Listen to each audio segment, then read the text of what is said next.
episode 10အစမှာ Integra နဲ့ Seras က Nazi လေသေးမောတဲ့ကိုရောက်လာကြပါတယ်။ Nazi တပ်သားတွေက Integra ကိုဝိုင်းပစ်ကြတော့ Seras က Integra ကိုအပြည့်အဝကာကွယ်ရင်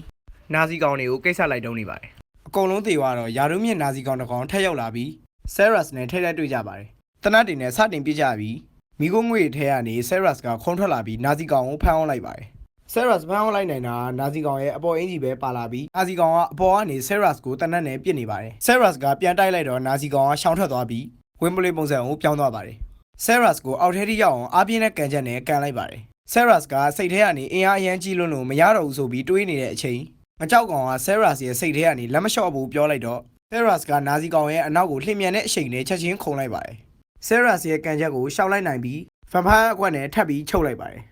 Seras ကမိသွားပြီထင်နေတဲ့အချိန်ငကြောက်ကောင်ကမမိသေးဘူးလို့ပြန်ပြောလိုက်ပါတယ်။ငကြောက်ကောင်ပြောတဲ့အတိုင်းတကယ်မမိသေးပဲ Seras ကိုပြေးကန်လိုက်လို့ Seras ကနိုင်ရန်မှာခတ်သွားပါတယ်။ Seras ကတုံဆိုင်မနေပဲဝင်တိုက်ခိုက်လိုက်ပြီး Nazi ကောင်ရဲ့လက်နှစ်ဖက်ကိုပျက်စီးသွားအောင်ထိုးချလိုက်ပါတယ်။ခြေထောက်ကိုပါလှုပ်မရအောင်ကိုက်ထားပြီးငကြောက်ကောင်က Seras ရဲ့ခန္ဓာကိုယ်ထဲကနေထွက်လာပြီး Nazi ကောင်ရဲ့ရင်ဘတ်ကိုထိုးဖောက်လိုက်ပြီးကိစ္စတုံးမိလိုက်ပါတယ်။နောက်အခန်းမှာတော့ Integra Nazi ခေါင်းဆောင်စီကိုရောက်လာပါတယ်။ Nazi ခေါင်းဆောင်က Integra ကိုအပြင်မှာလူချင်းတွေ့ရတာဝမ်းသာကြောင်းပြောနေတော့ Integra နားထောင်မနေပဲတနတ်နဲ့စတိုက်ပြစ်လိုက်ပါတယ်။အရမ်းမှာကြောလုံးနဲ့မှန်တဲ့ကာရလိုကြီးစံနေရဖောက်ဝင်တဲ့အပြင်အပုံးအစင်းလေးတောင်တစ်ချက်မှမဖြစ်သွားလို့ Integra ဓာတ်နဲ့ပါထိုးပေါက်လိုက်တာမှန်ကဘာမှမဖြစ်သွားပဲ Integra ရဲ့ဓာတ်ကပဲကျိုးသွားပါတယ်။အလူကတ်တို့ဘက်မှာတော့အလူကတ်နဲ့ Walter စချကြဖို့လုပ်လိုက်ပြီး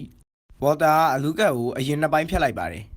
Nazi ခေါင်းဆောင်က Walter ကိုမင်းအလူကတ်ကိုတတ်နိုင်ဖို့အခွင့်အရေးမရှိတော့ဘူးဆိုပြီးလှမ်းပြောလိုက်တော့ Walter အဲ့နေရာမှာလက်လျှော့လိုက်တဲ့အချိန်အလူကတ်က Walter ကိုအင်ဂျီကနေကင်ပြီးငါ့ကိုမနိုင်နိုင်ဘူးဆိုပြီးပြောနေတဲ့အချိန်သွေးမြစ်တွေကအလူကတ်စီကိုစီးဆင်းလာပြီး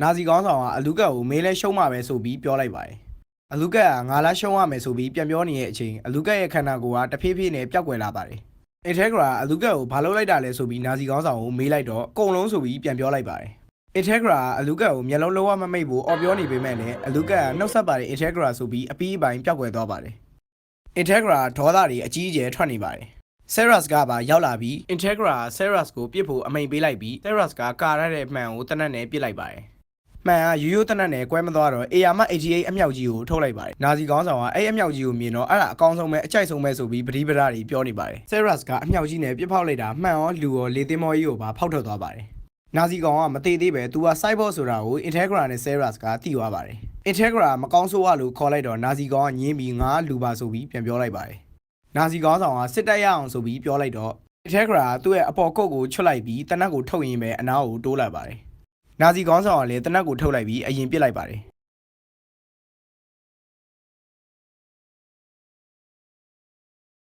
တစ်ချက်မှမထိပါဘူး။နှစ်ယောက်သားကခဏလောက်စိုက်ကြည့်နေကြပြီးဗျိုင်လူပစ်လိုက်ပြီး Integra မျက်လုံးတစ်ဖက်ကိုထိသွားပြီး Nazi ခေါင်းဆောင်ကနှစ်ဖူးတက်တဲ့ကိုထိသွားပါတယ်။ Nazi ခေါင်းဆောင်ကသူ့စိတ်ထဲကနေပထမဆုံးထိသွားပြီဆိုပြီးပြောလိုက်ရင်လက်ကျသွားပါတယ်။ပြီးတော့ကောင်းလိုက်တဲ့စစ်ပွဲပဲလို့ပြောလိုက်ပြီးအပီးအပိုင်းကိစ္စတုံးသွားပါတယ်။စစ်ပွဲတွေကိုဖန်တီးပြီးယူသွနေတဲ့လူအတွက်ဒီလိုသေးတာသူ့အတွက်ကျင်းတဲ့စရာဖြစ်မှာဆိုတာသိကြပါတယ်။အခြားအခန်းမှာတော့လက်ထောက်ကမသေးပဲထွက်ပြေးဖို့လုပ်နေတဲ့အချိန်ဘယ်သွားဖို့လုပ်နေရလဲ Nazi ရဲ့လက်ကျန်စစ်သားရဲစရာကောင်းလိုက်တာဆိုပြီးပြောရင် Walter ရောက်လာပါတယ်။ Walter မင်းတို့ရဲ့စစ်ပွဲဆိုတာတညတည်းနဲ့ပြီးသွားတယ်။ဒါကိုစစ်ပွဲလို့ခေါ်တာလားစောက်သုံးမကြလိုက်တာဆိုပြီးပြောတော့ဟိုကောင်ကမင်းရမှာစောက်သုံးမကြတာဆိုပြီးစကားများနေကြပါတယ်။ဟိုကောင်ကငါတနေ့ကျရင်အလူကတ်ကိုကြော်ပြမယ်တနေ့ဥဆောင်ပြမယ်ဆိုပြီးအားချောင်းနေပါတယ်။ Walter လာနောက်မနေနဲ့မင်းနဲ့ငါနဲ့ကအခုတူတူသေမှာဆိုပြီးပြောလိုက်ရင်ပဲ Walter အဲ့ကောင်ရဲ့လက်တစ်ဖက်ကိုကျိုးတွေနဲ့ဖျက်လိုက်ပြီးတိုက်ခိုက်လိုက်ပါတယ်။လေသိမ်းမောကြီးကလည်းမီးလောင်ပျက်စီးလာပြီး Walter အပေါ်ကတန်ထုံးကြီးကိုကျိုးနဲ့ဆွဲယူလိုက်ပြီးဖိသက်ပေးလိုက်ပါတယ်။ Walter နောက်ဆုံးထွက်သက်မှာစစ်လိတ်ကိုထိုင်ဖွာရင်းစိတ်ထဲကနေနှုတ်ဆက်ပါတယ်အရှင်မဆိုပြီးပြောလိုက်ရင်ပဲအဲ့နေရာမှာတည်သွားပါတယ်။အရင် episode တွေတုန်းကအဖက်ဖက်အနေအထောက်အကူဖြစ်ခဲ့တဲ့ Seras ကိုရော Integra ငငယ်ရောစောင့်ရှောက်ပေးခဲ့တဲ့သူကြီးမရှိတော့တဲ့ခန်းစားချက်ကတစ်မျိုးလေးပါပဲ။ Integra ကလည်းဝမ်းနေတဲ့လေတံနဲ့ Walter ဆိုပြီးတစ်ချက်ခေါ်လိုက်ပါတယ်။ပြီးတော့ Integra အိမ်ပြန်ကြစို့ဆိုပြီး Seras နဲ့တူတူလေသိမ်းမောတွေကနေထွက်သွားကြပါတယ်။လေသိမ်းမောကြီးကလည်းလုံးဝကိုမီးလောင်ပြီးပျက်စီးသွားပါတယ်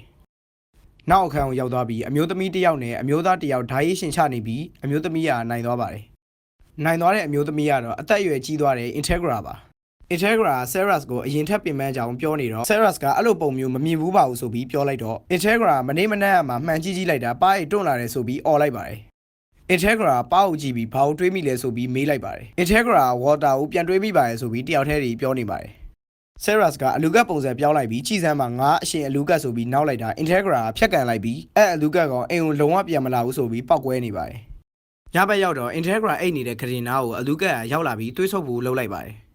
Integra ကလည်းတနက်နဲ့ဇက်တိုက်ပစ်ပေးလိုက်ပါတယ် Seras ကလည်းတနက်တန်ကြလို့ Integra ရဲ့အခန်းထဲကိုရောက်လာပြီးအလူကတ်ကလည်းနှွေးထွေးတဲ့ပြန်လဲကြိုဆိုမှုပါလားဆိုပြီးနောက်လိုက်ပါတယ် Integra ကလည်းအလူကတ်ကိုပြန်လာနောက်ကျလုံးနေဆိုပြီးပြောလိုက်တော့အလူကတ်ကလည်းပြန်တောင်းပန်လိုက်ပါတယ် Integra ကခုနကငါသွေးကိုတောက်ချင်လို့လားလို့မေးလိုက်တော့အလူကတ်ကဟုတ်ပါတယ်ဆိုပြီးပြန်ဖြေလိုက်ပါတယ် Integra ကသူ့လက်ကိုသူကိုက်ဖောက်လိုက်ပြီးကြိုဆိုပါတယ် Vampire ဆိုပြီးပြောလိုက်ရင်ပဲ Hellsing Ultimate ကြီးကဒီမှာပဲအဆုံးသတ်သွားပါတယ်ကျွန်တော်တို့ဒီထိအားပေးရဲ့လူတွေအကုန်လုံးကိုတယောက်ချင်းစီကျေးဇူးအများကြီးတင်ပါတယ်ကျွန်တော်နောက် anime တွေနဲ့ပြန်လာဖို့အတွက်အစီအစဉ်ရှိပါသေးတယ်